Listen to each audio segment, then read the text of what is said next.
நேரம் 8:45. ஆகாஷ்வாணி.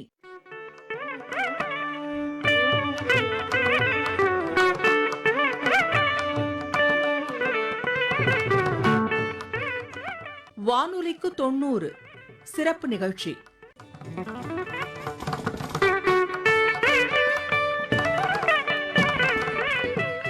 வானொலியும் நானும். பங்கேற்பவர் முதுபெரும் ஊடகவியலாளர் வி. நல்லதம்பி அவர்கள். உடன் உரையாடுபவர் சென்னை ஆகாஷ்வாணி நிகழ்ச்சி தலைவர் வி. ரமேஷ் பாபு அவர்கள்.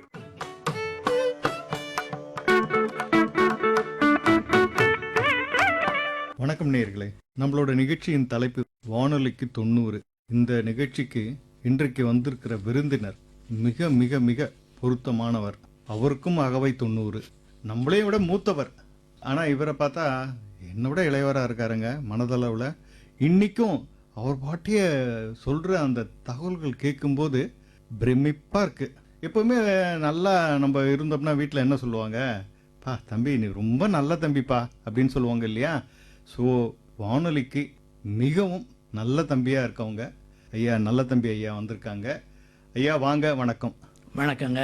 நீங்கள் வானொலியோட துவக்க காலத்துலேருந்து நீங்கள் இருந்திருக்கீங்க. அதுக்கப்புறம் தொலைக்காட்சிக்கு போயிருக்கீங்க. நாங்கள்லாம் ஆல் இண்டியா ரேடியோவில் வேலை செய்கிறதே பெரிய பேரான்னு நினைக்கிறோம். நீங்கள் என்னடான்னா உள்நாட்டு வெளிநாட்டு சர்வதேச வானொலியும் நீங்கள் பணிபுரிஞ்சிருக்கீங்க. உங்களோட இந்த தொடர்பு எப்படி உண்டாச்சுங்க ஐயா? இந்த வானொலி தொடர்பு இறைவன் கொடுத்த தொடர்பு என்றே நினைக்கிறேன். இந்த ஊடகத்தின் மூலமாக உலகையே கட்டி போடக்கூடிய அளவுக்கு ஒரு ஊடக வாய்ப்பு கிடைத்திருப்பதை நான் இறைவனுடைய அன்பளிப்பு என்று சொல்லாமல் வேறு எப்படி சொல்ல முடியும்? இந்த வானொலி பணியை நான் திருநெல்வேலி வானொலி நிலையத்தில் தான் தொடங்கினேன். 1963 டிசம்பர் 1 தொடங்கினேன். அதற்கு பிறகு 1965 திருச்சி வானொலியில் பணியாற்றினேன். 66 இந்த சென்னை நிலையத்திற்கு நான் வந்தேன். தொடங்கிய பணி அறிவிப்பாளர், இங்கே வந்தது எழுத்தாளர் பணி. இடையில கோவை வானொலி தொடங்கும் பொழுது அதனுடைய முதல் அறிவிப்பாளன் என்கின்ற ஒரு பெருமை, ஒரு வாய்ப்பு எனக்கு கிடைத்தது. இதெல்லாம் வானொலி பணியோடு, இந்திய வானொலி பணியோடு தொடர்புடைய முக்கியமான மைல்கல் என்று சொல்லலாம். ஆனால் இந்த 10 ஆண்டுகளிலேயே கூட மறுபடியும் இறைவன் அருளால் வேற்று நாட்டுக்கு சென்று அங்கும் ஒரு சிறப்பான நிகழ்விலே பங்கு கொள்ளக்கூடிய ஒரு வாய்ப்பையும் பெற்றேன். அதுதான் வாய்ஸ் ஆஃப் அமெரிக்காவில் அம்புலியில் மனிதன் கால் பதித்த முதல் நிகழ்வுக்கு தமிழிலே உலகம் பூராவும் கேட்கக்கூடிய அளவில் வாய்ஸ் ஆஃப் அமெரிக்கா மூலமாக தமிழ் வானொலி வரலாறு செய்த ஒரு வாய்ப்பும் எனக்கு கிடைத்தது. ஐயா, பேசுவதற்கு எங்களை போன்ற இளைஞர்கள் வார்த்தைகளை தேடும் இந்த காலத்தில் அம்புலியில் இறங்கிய அந்த காட்சிகளை எப்படி வர்ணித்தீர்கள்? உங்களுக்கு ஏதேனும் பகுதிகள் ஞாபகம் இருக்கிறதா? இந்த வானொலி என்பதை கற்பனைக்கு அளவில்லாமல் தேனி போடும் ஒரு கருவி என்று சொல்வார்கள். அது பெருமைக்குரிய வாசகம்.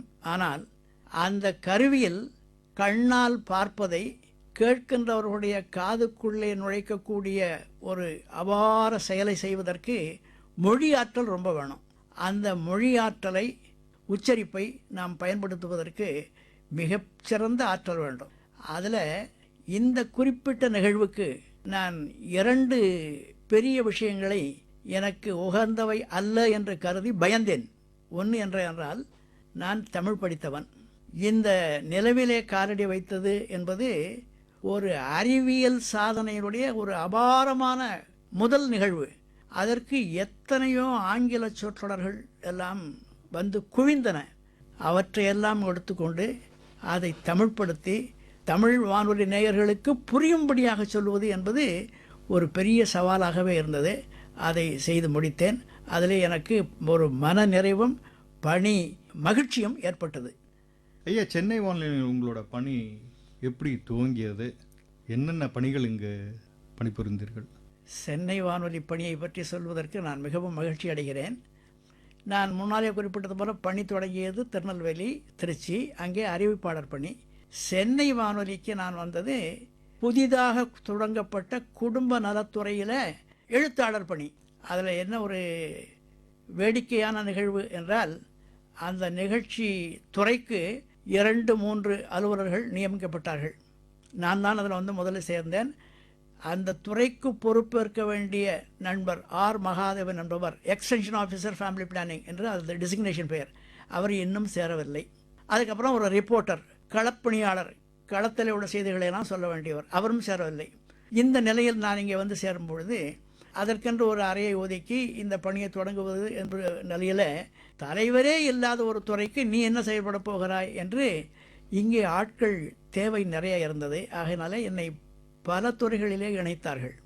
அந்த பல துறைகளில் அகிலன் பொறுப்பேற்றிருந்த பேச்சுத்துறை, பிராந்திய செய்திப்பிரிவு, ஐயா கோ செல்வம் அவர்கள் தலைமையேற்று நடத்திய சித்திர பிரிவு, ஃபீச்சர்ஸ் என்று சொல்வார்கள், அப்படிப்பட்ட பிரிவு, இப்படியெல்லாம் பல துறைகளில் இது பண்ணேன். ஆனால் நான் வந்த பணியை நண்பர் மகாதேவன் வந்தவுடன் முழு மூச்சில் ஆரம்பித்தோம். குடும்ப கட்டுப்பாட்டு துறை என்று அதற்கு ஆரம்பத்தில் பேர் கொடுத்தார்கள்.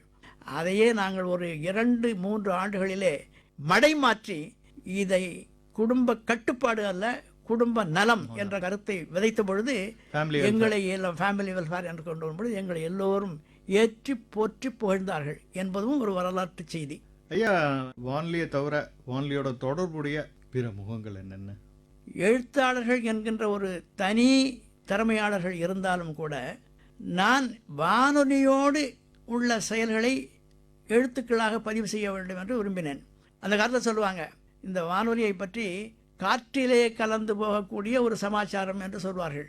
இந்த வானொலித்துறை ஏட்டிலே பதிப்பிக்கப்படாத செய்திகளை பதிவு செய்ய வேண்டும் என்பதற்காக என்னுடைய எழுத்து ஆற்றலை பயன்படுத்த வேண்டும் என்று நான் நினைத்தேன். ஆகையினால ஒரு 4-5 நூல்கள் வானொலியை பற்றியும் தொலைக்காட்சி பற்றியும் தனியாக அந்த சப்ஜெக்டை பற்றி மட்டுமே எழுதினேன். அதனால் எனக்கு இந்த ஒலிபரப்பாளன் என்கின்ற முகத்தோடு எழுத்தாளன் என்கின்ற ஒரு முகமும் உண்டு.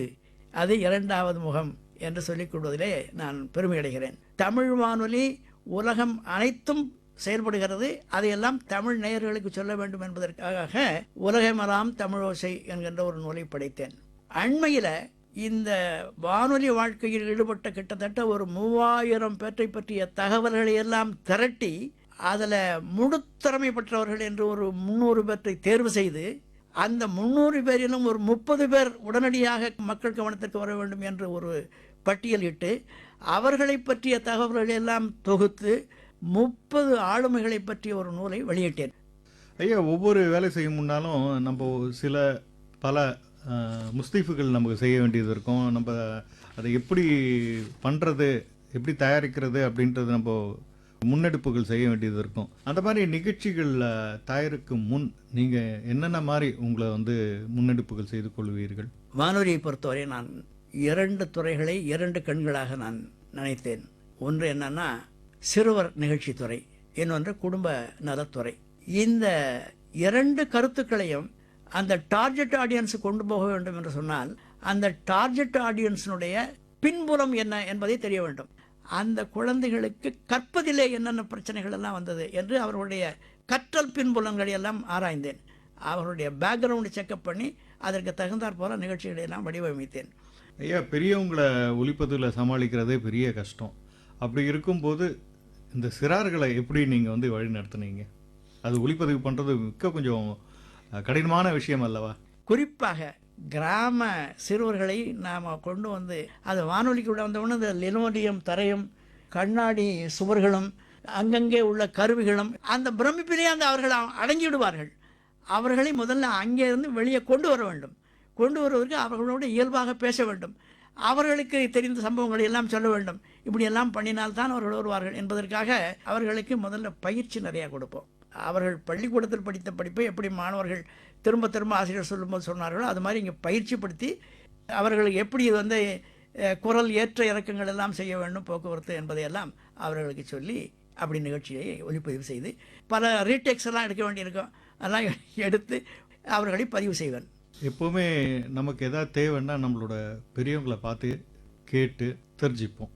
நீங்கள் அடிக்கடி சொல்கிறது என்ன, இந்த பொருத்தம் 16 அப்படின்னு நீங்கள் சொல்லுவீங்க. அதை பற்றி கொஞ்சம் இப்போ எங்களுக்கு விளக்கி சொல்கிறீங்களா? எங்களோட அடுத்த தலைமுறைக்கும் அது போய் சேரட்டுமே. உண்மைதான்.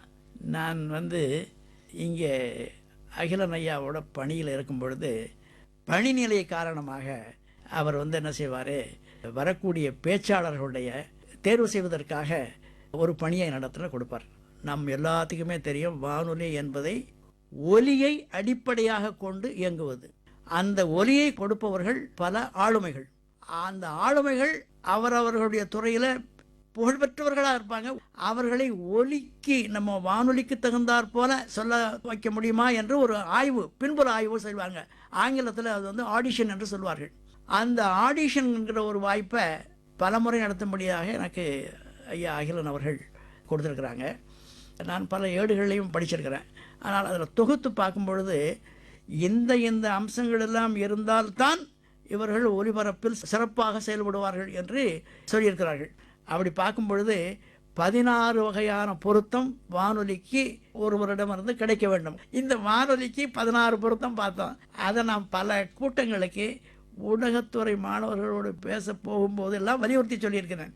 நம்ம நேயர்கள் இது கேட்டால் அவர்களும் ஆர்வப்படுவார்கள், தெரிந்து கொள்ள விருப்பமும் படுவார்கள். குரலின் தன்மை, குரலின் வயது, குரலின் எல்லை, குரலின் சுமைதிறன், குரலின் வேகம், குரலின் பொருத்தம், குரலின் நெகிழ்வு, ஒலி அழுத்தம், மனம் கவர் தன்மை, தெரிவிப்புத்தன்மை, சரியாக மூச்சு விடும் பழக்கம், குரலின் களைப்புத்தன்மை, குரலின் கவர்ச்சி, குரலின் சுவை, குரலின் வெளிப்பாடு என்கின்ற 16 வகையான பொருத்தத்தையும் பார்த்து அந்த ஆடிஷன் ரிப்போர்ட்டில் எழுதிட்டு போகணும். அதில் 2 முக்கியமாக, மொழி ஆளுமையில் இந்த சிறப்பு எழுத்துக்கள், உயிர்மை எழுத்துக்கள் தான் இருக்கும். குறிப்பாக தமிழுக்கே உரிய சிறப்பு எழுத்துக்கள் தான் உண்டு.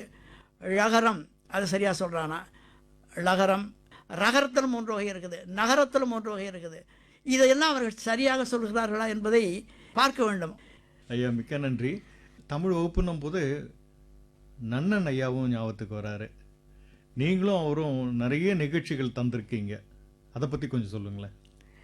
அதை சுருக்கமாக சொல்ல வேண்டும் என்றால், தமிழ்நாட்டில் மிகப்பெரிய நடிகராக இருந்த சிவாஜி கணேசன் ஐயா அவர்களே இந்த நன்னன் ஐயா பாடம் நடத்துவதும் அதற்கு நான் தயாரிப்பாளராக இருப்பதையும் பார்த்து இந்த 2 பேர்த்தையும் நான் பார்த்தாகணும். நான் தான் ஐயா நடிப்பில் ரொம்ப வசந்தியானவன் நான் நினச்சிக்கிட்டு இருந்தேன். அரங்கில் ஒரு மாணவன் கூட இல்லாமல் எத்தனையோ பேர்த்துக்கு பாடம் நடத்துறது மாதிரி இந்த பாடம் நடத்துகிறாரு. பாடம் நடத்தும்படியாக இந்த நல்ல தம்பிங்கிறவர் சொல்லி கொடுக்குறாரு என்றெல்லாம் சொல்லியிருக்கிறார்கள். இப்படி என்ன எளிமையாக சொல்லுவாருங்க. டகரத்தை, மகரத்தை எல்லாம் எப்படி பயன்படுத்த வேண்டியதுன்னு, உங்கள் வீட்டில் முருங்கைக்காய் இருக்கா, அப்படி நேராக வைங்க. இன்னொரு முருங்கைக்காய் இருக்கா, அதை படுக்க வைங்க, இது தாங்க டா அப்படிம்பார். அதாவது வயது வந்தோருக்கு, படிப்பு வாசனைக்கு அப்படி எளிமையாக சொல்லணும். இப்படியெல்லாம் அவரை போல ஒரு டெடிக்கேட்டட் மேன். எனக்கு இன்னும் மீண்டும் ஒரு முறை வகுப்புக்கு வந்த மாதிரி இருக்கிறது ஐயா. பல விஷயங்கள் இன்னைக்கு எனக்கு புரிய ஆரம்பிச்சது. மிக்க நன்றி, மிக்க நன்றி. நான் தான் உங்களுக்கு இந்த 90 வயது கிழவனை அழைத்து என்னுடைய பழைய நினைவுகளெல்லாம் கிளறி விட்டு சொல்ல வைத்திருக்கிறீர்களே. அதனால ஆங்கிலத்தில் சரளமாக சொல்லுவார்கள் ஓல்ட் இஸ் கோல்டு அப்படின்வாங்க. ஆமாம். ஆனால் இங்கே கொஞ்சம் நான் மாற்றிக்கிறேன், நீங்கள் பிளாட்டினம். ரொம்ப நன்றி, இந்த வாய்ப்புக்கு நன்றி, மீண்டும் நன்றி.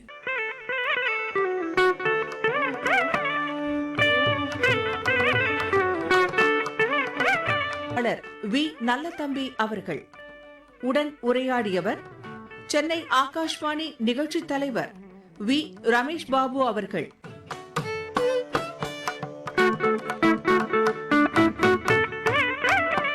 படைப்பு ஆகாஷ்வாணி சென்னை.